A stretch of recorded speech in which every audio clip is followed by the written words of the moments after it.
Okay, I am going to go through with you today my activation warm-up. So first of all, before I run, I will do some mobility just to wake up and mobilise these creaky aging joints. And then once I've done that, I will jump on and do some activation work just to prime the key muscles that I'm going to want to work for me and support my body when running. So my glutes, my hip flexors, my ankles, really want them to be fully fired up. So when I hit that road, I'm not sort of struggling for that first mile. I'm really feeling pop, I'm ready to go, and I want you to experience the same thing. So you will need a band. I'm using a green one which isn't too heavy, but you can get these quite easily online, not too expensive. So the first one I do is I start with my feet, and I'm sitting on a chair. As you can see, the band goes around my feet.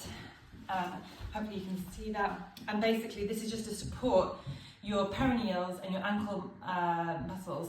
So say for example you're out running and you might roll your ankle.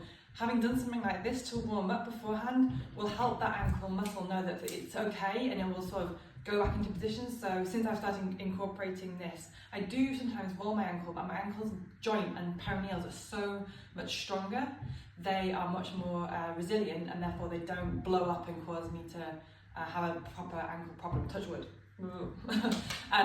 Either way, just warming up your feet is something to do regardless of rolling your ankles. So you simply place the band around your foot, just a sort of, midway. It doesn't have to be right by your ankle.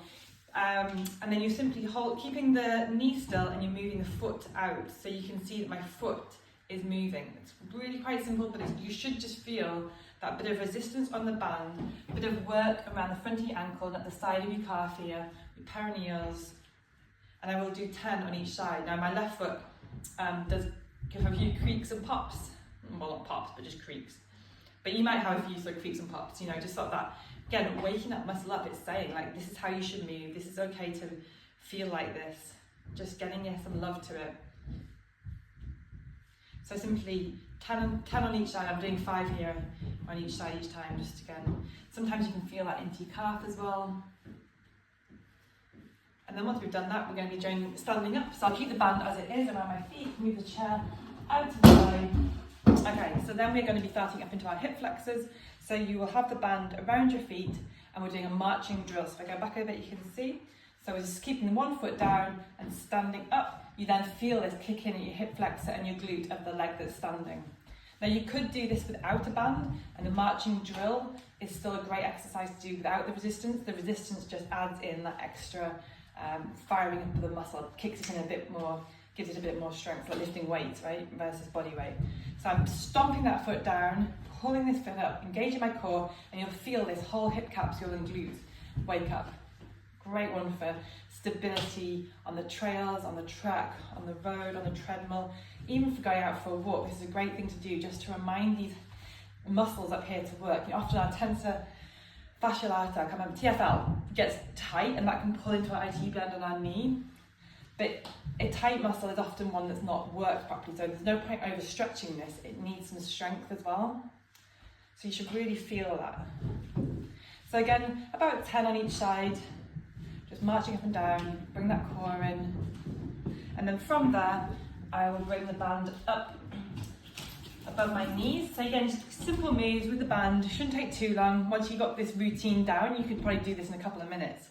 Band's above your knee here, and then you're simply doing a half moon with one leg. So again, stabilizing on that leg. And what's happening here is then you're getting, again, the hip flexor, the adductors are starting to work, and the glutes. Do 10 around, seems like a good number. And then you would swap sides and do the same. You probably will find that one side, balance-wise, feels a little bit easier. My left's always a little bit sort of different, a little bit weaker perhaps. That's normal. Keep doing it. Again, a bit of balance work here as well. And then once we've done those 10, we'll come back to the same starting leg, and we will just kick the leg back a little bit at an angle, just to really wake into the hamstring and the glute. So if I go to the side like this, you'll be able to see that I'm going back with that leg and that glute, and lower back is just waking up a bit. Really great for when we're running, just to remind our posterior chain to support our running, so we're not overusing our knees and our quads to do the work.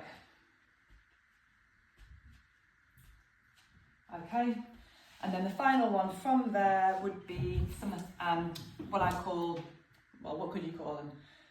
Walks, monkey walk, I don't know. You're down in a squat position, you've got the band around your knees. They've got a name for crab walks. This is what we call them, crab walks. And you're just moving out again. Now it's a bit more of a dynamic movement. Waking up, making those abductors, supporting your knees, putting some strength into the hips and the glutes, mobilization at the same time. Just a great way to feel like you're giving some love to your body, thanking it, waking it up before you go running. So that's a little series you can do with a band. If you haven't got a band and you're watching this for the first time, try it body weight. That's still just as great. You're starting to think about those muscles that are going to work for you before you go out and have a wonderful run. So if you've enjoyed watching this video and you do it and then go out for a run, please do come back on and let me have a comment and let me know if it's helped your run. If you enjoyed the video, please do give us a like and support the channel. And we look forward to uploading some more supportive running videos for you very soon. Happy running!